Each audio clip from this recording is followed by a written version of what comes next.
خودتو معرفی میکنی؟ مجید حاتمی هستم. سجاد حاتمی هستم. امیررضا خبادی.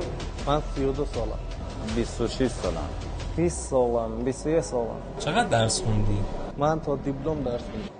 من کاردانیم و خودروهای تجاری گرفتم. برای چی اینجایی؟ سرقت مسلحانه کردیم. که سرقت‌های مسلحانه انجام میدادیم. اسم باندتون چی بود؟ اسم باندمون باند وحشت. و سجاد حاتمی گفتم منو ببر دزدی، به خاطر اینکه اون بیشتر رفته بود، بلد بود دیگه، پیشنهاد دادم بهش که منم ببره با خودش. از آشناهامونن، یکی پسرمون، یکی پسر خالمه، یکی رفیق پسر خواهرمه، یکی هم فامیلای کرمانشاه شهرستانه. دیگه اینا می اومدن خونه من، میگفتن ما رو ببر دزدی. دیگه آوردمشون دزدی معمولی. قبل سرقت شغلت چی بود؟ شغلم نونوایی بود. از نونوایی دیگه افتادم تو سرقت. قبل از سرقت کارگر بودم، کارگری ساختمون میکردم. از کی سرقت شروع کردی؟ من از سال 93 شروع به سرقت کردم که سرقت‌های عادی بود. چند بار گیر کردم. تمام سرقتام عادی بوده تو این طی چند سال. دفعه آخر که به سرقت مسلحانه شروع کردیم، میرفتیم تو این خونه. 10 روزی بود که سرقت‌های مسلحانه انجام میدادیم.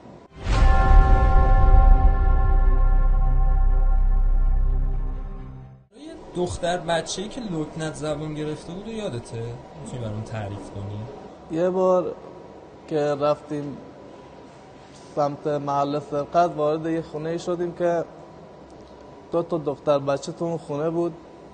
که وارد خونه شدیم، من اسلحه کل دستم بود و یکی از همجرمان اسلحه کلاش دستش بود و خواهرزادم اسلحه کل دستش بود و پسرعموم هم کیف ابزارمون رو که میرفتیم باش سرقت میکردیم دستش بود. که وارد آپارتمان شدیم، وقتی وارد خونه شدن دیدم 2 تا دختر بچه خونه نشستن. که ما رو دیدن یهو بلند شدن.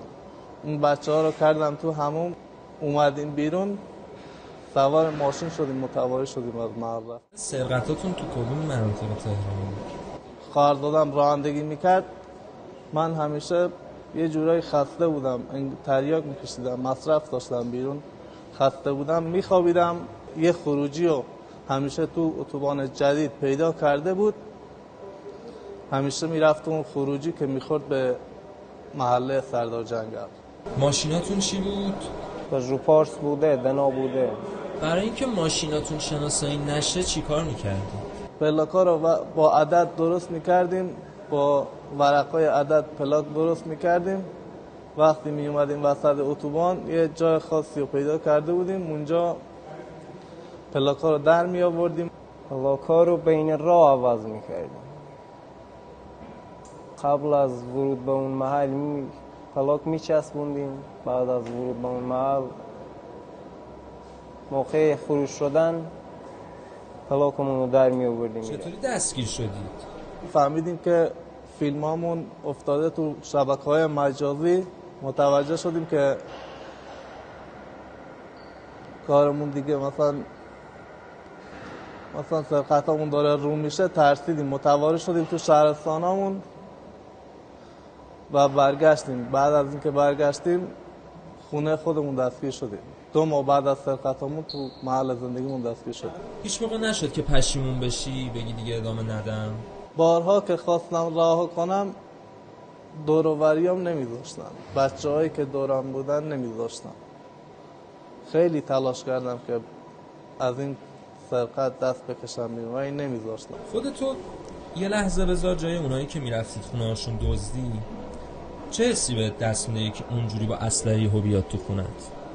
حس ترس و استرس. من همین حس رو خودم تجربهش کردم. وقتی که اومدن ما رو گرفتن، ترس رو تو چشم خانواده‌ام دیدم، تو چشم بچه‌م دیدم، تو چشم زنم دیدم.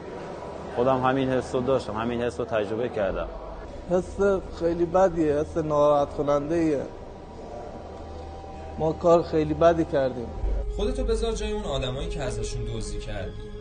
خودت بودی میبخشیدی؟ اگه خودم جای مال باخته ها باشم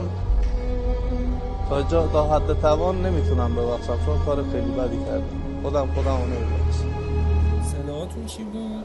سلاحمون کمری بود، کلاشیکوف بود.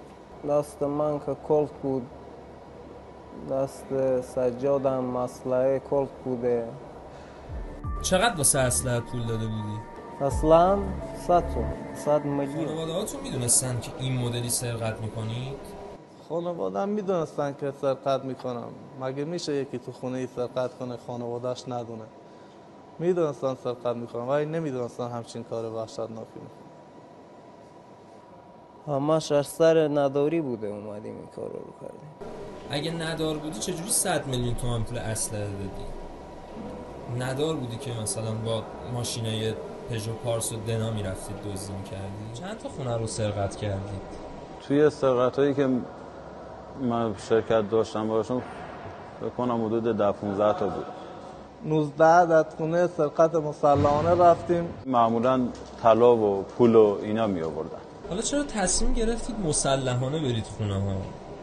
مثلا چرا خب خونه رویی نکردید؟ چرا خونه خالی نمیرفتید؟ اصلش این بود یه خونه خالی رفتیم، ما از سرقت عادی شروع کردیم. سرقتامون همیشه عادی بود. یه دونه از خونه ها که رفتیم آدم داخلش بود، به راحتی تسلیم خواسته های ما شدن، وسایلشون رو به ما دادن. دیگه از اون شب تصمیم گرفتیم که سرقتامون رو خونه هایی بریم که آدم داخلش باشه که راحت تلاشون رو بهمون بده. سرقت مسلحانه دیگه یه چیز همگی بوده، همگی با هم.